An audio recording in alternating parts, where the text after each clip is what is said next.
आशाएं हैं, उम्मीदें हैं, एजेंडा है, उसी को लेकर साथ चलें। आपका अख्तियार ही नहीं रहेगा, आपका कंट्रोल ही नहीं रहेगा, तो फिर लोकतंत्र क्या रहेगा।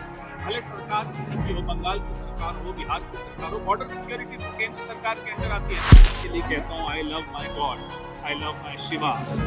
आपको कोई आपत्ति होगी?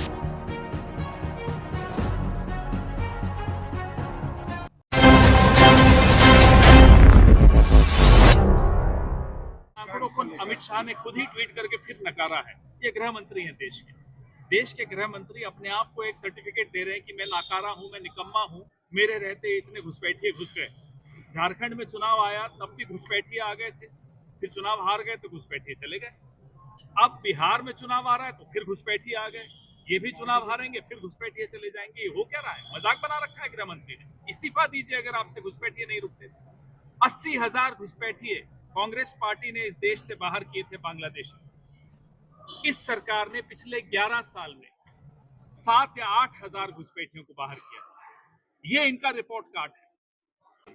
मुलाकात होगी तभी ना आगे सीटों का घोषणा होगी। तो ये जो भारतीय जनता पार्टी की उम्मीद है कि कोई पेच फंस रहा है, वो उम्मीद पे पानी फिर रहा है। क्योंकि मुकेश सहनी जिस तरह से सीटों को लेकर के अड़े हुए हैं, फिर आपका सबका हक है अपनी अपनी बात रखने का, सब रखते हैं।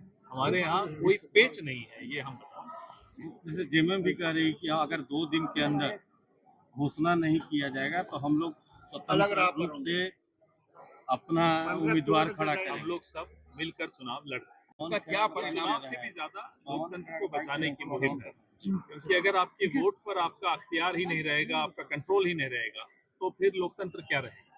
इसलिए इस लड़ाई को एक लंबी लड़ाई माना जाए, और इस लड़ाई में आप सबको भी शामिल होना इसलिए जरूरी है क्योंकि हम और आप ही लोकतंत्र के प्रहरी हैं। ओबीसी आरक्षण के मुद्दे पर क्या कहेंगे, जो बार बार सवाल?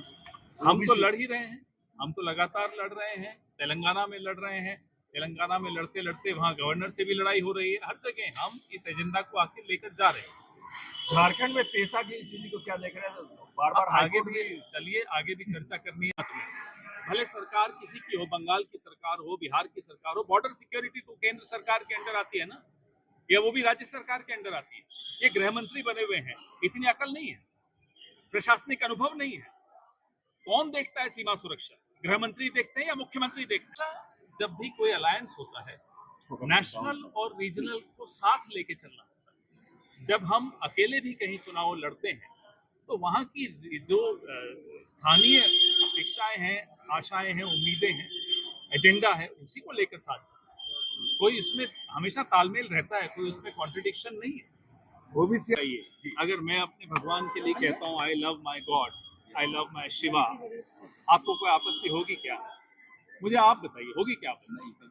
कोई अपने अपने पीर को, पैगंबर को, अपने नबी को, अपने भगवान को, अपने गुरु नानक को, अपने जीसस को अगर मोहब्बत करता है तो इसमें किसी को आपत्ति क्यों होनी चाहिए? I love Mohammad does not mean I hate anyone else. अगर मैं कहता हूँ आई लव महादेव, तो मेरा इसका मतलब ये नहीं कि मैं आपके भगवान से नफरत करता हूँ। If you love India you will love all God's.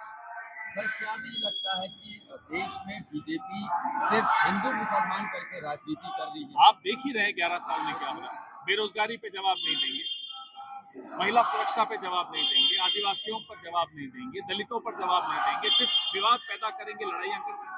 कब तक चलेगा ये?